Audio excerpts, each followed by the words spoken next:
என் நெஞ்சில் குடியிருக்கும்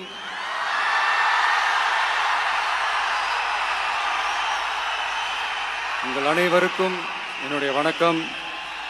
வணக்கம் வணக்கம்.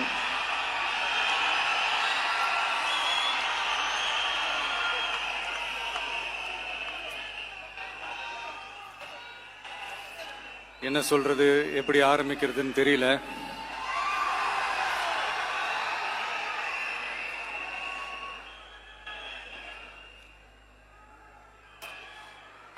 சினிமாவில் எப்படியாவது கஷ்டப்பட்டு வெற்றி அடையணும்னு இருந்த ஒரு சாதாரண அசிஸ்டன்ட் டைரக்டருக்கு பிறந்த ஒரு பிள்ளையா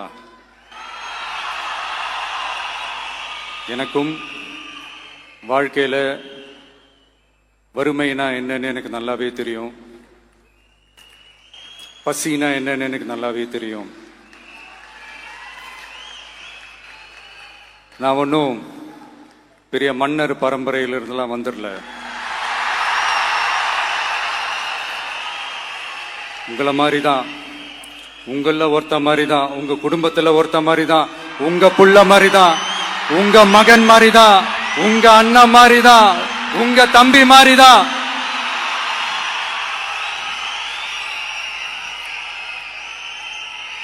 அப்படிதான் நான் உணர்றேன்.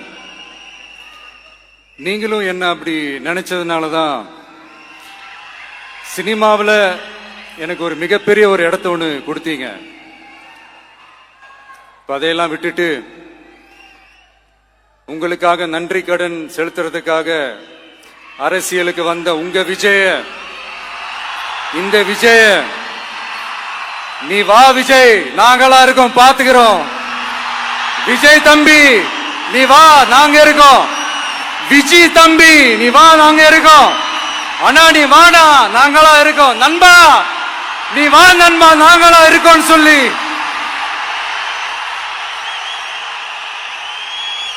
அவ்வளவு அன்பா, அவ்வளவு உறவா என்ன ஏத்துக்கிட்டீங்க. இந்த நேரத்தில் இதை நான் சொல்லணும். இந்த டிராவல்ல, இந்த ப்ராசஸ்ல எனக்கு எவ்வளவோ கஷ்டங்கள், எனக்கு எவ்வளவோ இந்த அவமானப்படுத்தினதெல்லாம் ஒரு பக்கம் இருந்தாலும், எனக்காக கூட நின்ன உங்களுக்கும் அதே மாதிரி கஷ்டங்கள், அதே மாதிரி அவமானங்கள், அதையெல்லாம் நீங்க பெருசா எடுத்துக்காம, அதையெல்லாம் நீங்க பொருட்டாவே எடுத்துக்காம, என்னோட வலிகளை, என்னோட வேதனைகளை உங்களோட தான் நினைச்சு என் கூடவே நின்னு இன்னைக்கு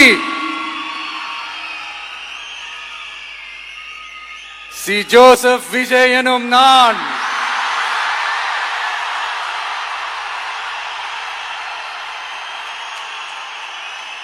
அத உண்மையாக்கி இருக்கிறீங்க. உண்மையிலே எனக்கு என்ன சொல்றதுன்னு எனக்கு தெரியல. என்னுடைய உறவுகளே, என்னுடைய சொந்தங்களே, நான் ஒன்னும் தேவ தூதன்லாம் கிடையாது. நானும் ஒரு இயல்பான ஒரு வாழ்க்கை வாழ்ற ஒரு சாதாரணமான மனுஷன்தான். நான் முன்னாடியே சொன்ன மாதிரி அது செய்வேன் இது செய்வேன்னு பொய்யான வாக்குறுதிகள்லாம் கொடுத்தவங்கள நான் ஏமாத்த மாட்டேன். எது சாத்தியமோ அது மட்டும்தான் நான் செய்வேன். இம்மிடியட்டா உங்க மனசுல ஒரு கேள்வி ஒண்ணு வரலாம், அப்ப சாத்தியம் இல்லாததை செய்ய மாட்டாங்களா, செய்ய முடியாதா அப்படின்ற ஒரு கேள்வி ஒண்ணு வரலாம். இத்தனை கோடி மக்கள் என் கூட இருக்கும் போது எது வந்தாலும் பாத்துக்கலாம், என்ன வந்தாலும் பாத்துக்கலாம் அப்படின்ற அந்த கான்பிடன்ஸ் என் மனசுல இருக்கு. இன்னொரு விஷயமும் நான் இங்க சொல்லணும். இன்னைக்கு நம்ம தமிழ்நாடு கவர்மெண்ட் இருக்கிற அந்த நிலைமையை பத்தி நான் உங்ககிட்ட நான் சொல்லணும். கிட்டத்தட்ட 10 லட்சம் கோடிக்கு மேல கடன் வாங்கி வச்சுட்டு போயிருக்கிற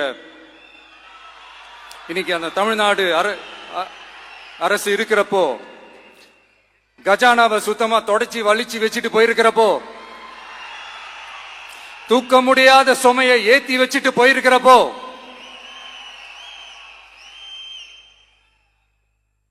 அப்படிப்பட்ட ஒரு நிலைமையில தான் இந்த பொறுப்பை நம்ம கையில் எடுத்திருக்கிறோம். உடனே நீங்க நினைக்கலாம், என்னடா இவர் ஏதோ பொறி வச்சு பேசுறாரா அப்படின்ட்டு. அப்படிலாம் எதுவுமே கிடையாது.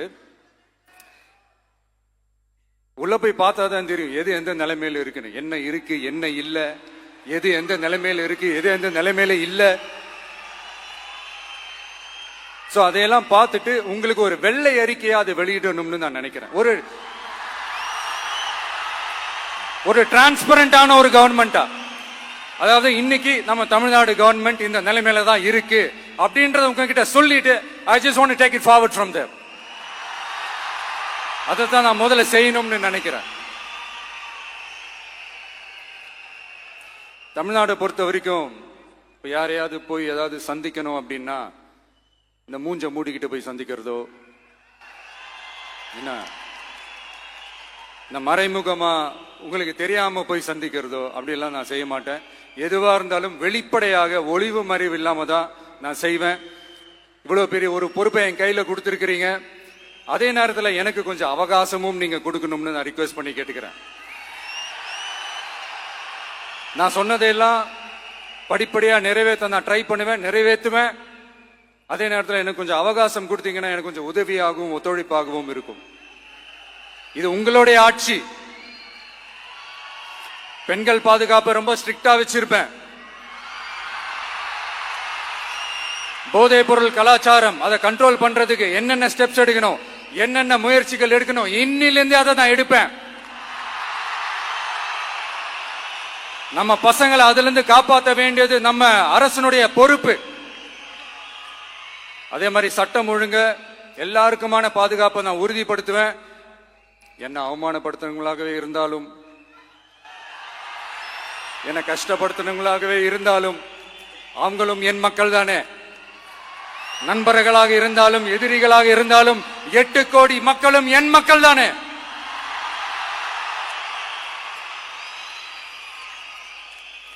அது மாதிரி இந்த அடிப்படை விஷயங்கள், கல்வி, ரேஷன், மருத்துவம், குடிநீர், சாலை வசதி, பஸ் வசதி, இந்த மாதிரி விஷயங்கள்ல தான் என்னுடைய முதல் கவனம் செலுத்தணும்னு எனக்கு தோணுது. நான் முன்னாடியே சொன்ன மாதிரி மக்கள் பணத்துல இருந்து ஒரு பைசா கூட நான் தொட மாட்டேன். எனக்கு அது அவசியமும் இல்ல. அது உங்களுக்கு நல்லாவே தெரியும். இந்த விஜய் தப்பு பண்ண மாட்டான், தப்பு பண்ணவும் விட மாட்டான். அது யாராக இருந்தாலும் சரி, என்னோட கவர்மெண்ட்ல என் கூடவே இருக்கிறவங்களாகவும் சரி விட மாட்டான். சப்போஸ் யாருக்காவது அப்படி ஒரு எண்ணம் மனசுல இருந்துச்சுன்னா, நம்ம ஜெயிச்சிட்டோம், ஒரு ஆட்டம் ஆடி பார்க்கலாம் அப்படின்ற எண்ணம் யாருக்காவது இருந்துச்சுன்னா இப்பவே இந்த நிமிஷமே அதை எரேஸ் பண்ணிருங்க.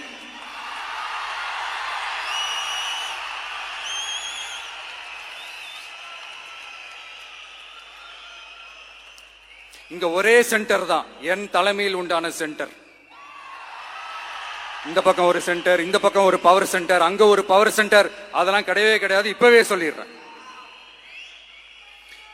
பெண்கள், இளைஞர்கள், விவசாயிகள், அரசு ஊழியர்கள், ஆசிரியர்கள், உழைக்கிற மக்கள், மீனவர்கள் எல்லாருமே நம்ம டிவிக்கு அரசுல நல்லா இருப்போம், நல்லா இருப்போம், நல்லா இருப்போம். பிறப்புக்கும் எல்லா உயிர்க்கும் அப்படின்றத நம்ம சமரசம் இல்லாத அடிப்படை கோட்பாடு. சிறுபான்மை சகோதரர்களே, உங்களுக்காக நம்ம டிவிக்கு அரசு கூடவே நிற்கும். உங்களுக்கு அதுல எந்த விதமான சந்தேகமும் வேணாம். இந்து, முஸ்லிம், கிறிஸ்தவர்களுக்கான முகம்தான் இந்த விஜயனுடைய முகம். அதுல 100% நீங்க இந்த விஜயை நம்பலாம். இப்படி ஒரு சூழலை ஏற்படுத்தி கொடுத்த தமிழ்நாட்டு மக்கள், ஒட்டுமொத்த மக்கள், உங்கள் அனைவருக்கும் இந்த நேரத்தில் என்னுடைய நன்றியை தெரிவிச்சு, இன்னொருத்தவங்களுக்கு முக்கியமா நான் நன்றி சொல்லணும். அது இந்த விஜய் மாமாவோட குட்டி நண்பா, நண்பி.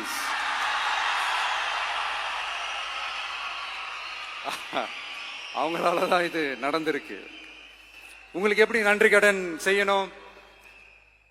உங்களுக்காக உங்க ஃபியூச்சரை மைண்ட்ல வச்சுக்கிட்டு எல்லா நல்ல விஷயங்களையும் உங்களுக்காக இந்த விஜய் மாமா செஞ்சு கொடுப்பான். கான்பிடண்டா இருங்க. அதே மாதிரி இன்னொருத்தவங்களுக்கும் நான் முக்கியமா நன்றி சொல்லணும். உங்களை எப்படி நான் மறப்பேன்? நீங்க தான் என்னோட உயிராச்சே. தமிழக வெற்றி கழக தோழர்களே,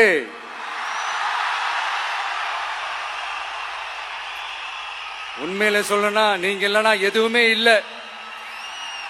என்னோட கழக தோழர்களுக்கும் கழக நிர்வாகிகளுக்கும் வாக்கு சாவடி முகவர்களுக்கும், மை டியர் வர்ச்சுவல் வாரியர்ஸ், உங்கள் அனைவருக்கும் கோடான கோடி நன்றிகள். வாங்க எல்லாருமா சேர்ந்து ஒரு ஃப்ரெஷ் கவர்னன்ஸ், ஒரு நியூ கவர்னன்ஸ் ஒன்னு கொடுப்போம். This is a new beginning.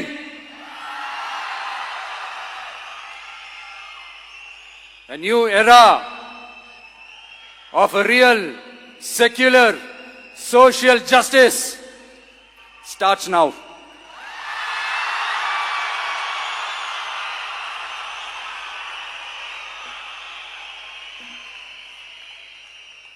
மக்கள் நலன்களை மட்டுமே லட்சியமாக கொண்ட நமது அரசுக்கு பக்கபலமாக நின்று ஆதரவை வழங்கியுள்ள காங்கிரஸ் பேரியக்கத்தின் தலைவர் மதிப்புக்குரிய திரு மல்லிகார்ஜுன் கார்கே அவர்களே, பாராளுமன்ற எதிர்க்கட்சி தலைவர் மதிப்புக்குரிய மை பிரதர் திரு ராகுல் காந்தி அவர்கள், காங்கிரஸ் கட்சியின் பொதுச் செயலாளர் மதிப்புக்குரிய திரு கே.சி. வேணுகோபால் அவர்கள், தமிழ்நாடு காங்கிரஸ் தலைவர் மதிப்புக்குரிய திரு செல்வ பெருந்தகை அவர்கள், என்னுடைய நண்பர் பிரவீன் சக்கரவர்த்தி அவர்கள், சிபிஐஎம் கட்சியின் தேசிய பொதுச் செயலாளர் மதிப்புக்குரிய தோழர் திரு M.A. பேபி அவர்கள், மாநில செயலாளர் மதிப்புக்குரிய தோழர் திரு பி. சண்முகம் அவர்கள், அரசியல் தலைமை குழு உறுப்பினர் மதிப்புக்குரிய தோழர் திரு கே. பாலகிருஷ்ணன் அவர்கள், பாராளுமன்ற உறுப்பினர் மதிப்புக்குரிய தோழர் திரு சு. வெங்கடேசன் அவர்கள், நமது அரசுக்கு ஆதரவு வழங்கியுள்ள விடுதலை சிறுத்தைகள் தலைவர் மதிப்பிற்குரிய அண்ணன் திரு திருமாவளவன் MP அவர்கள், நாடாளுமன்ற உறுப்பினர் மதிப்புக்குரிய திரு ரவிக்குமார் அவர்கள், சட்டமன்ற குழு தலைவர் மதிப்பிற்குரிய திரு வன்னி அரசு அவர்கள், சிபிஐ கட்சியின் தேசிய பொதுச் செயலாளர் மதிப்புக்குரிய தோழர் திரு டி. ராஜா அவர்கள், மாநில செயலாளர் மதிப்புக்குரிய தோழர் திரு M. வீரபாண்டியன் அவர்கள், முன்னாள் தமிழ்நாடு மாநில செயலாளர் மதிப்புக்குரிய தோழர் திரு ரா. முத்தரசன் அவர்கள், இந்திய யூனியன் முஸ்லிம் லீக் கட்சியின் தலைவர் மதிப்புக்குரிய டாக்டர் திரு காதர் மொய்தீன் அவர்கள், நாடாளுமன்ற உறுப்பினர் மதிப்புக்குரிய திரு நவாஸ் கனி அவர்கள், உங்க எல்லாரையும் வருக வருக என்று வரவேற்கிறேன். முக்கியமா இந்த மாதிரி நேரத்தில் எனக்காக நீங்க குரல் கொடுத்ததுக்கும் எனக்காக நீங்க சப்போர்ட் பண்ணி கூடவே நின்னதுக்கும் உங்க எல்லாருக்கும் இந்த நேரத்தில் என்னுடைய நன்றியை தெரிவிச்சுக்கிறேன். கான்பிடண்டா இருங்க, நல்லதே நடக்கும், வெற்றி நிச்சயம். மீண்டும் சந்திக்கும் வரை இல்ல மீண்டும் மீண்டும் சந்திப்போம். நன்றி, வணக்கம்.